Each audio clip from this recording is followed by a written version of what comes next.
Hola, vamos a preparar un café de olla. Ya tenemos listo el fogón y hemos puesto a hervir el agua. Este café es totalmente orgánico. Se cosecha y se cultiva aquí en la costa. Se tuesta y se muele de manera artesanal. Vamos a preparar un buen de café porque tenemos un evento.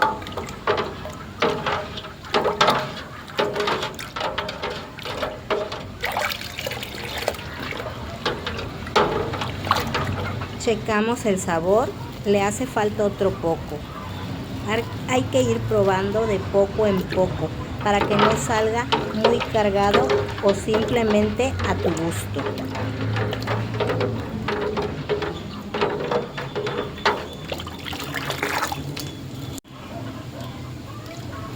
Probamos, ya quedó muy bien de sabor.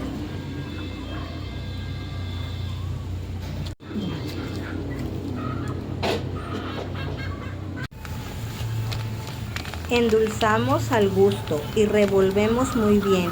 Hay que dejar que hierva.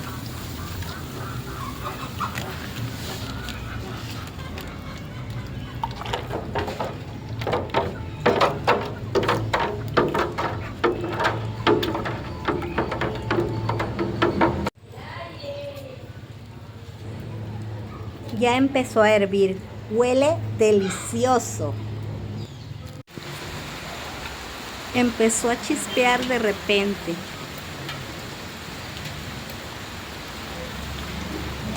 Yo tengo mi fogón solo debajo del árbol de almendro.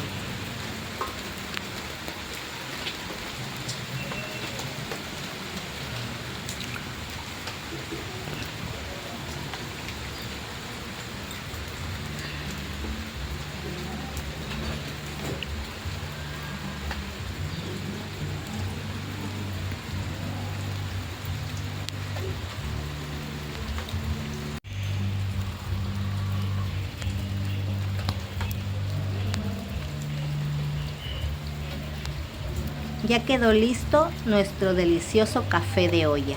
Vamos a disfrutarlo con unos ricos panes de aquí de la costa.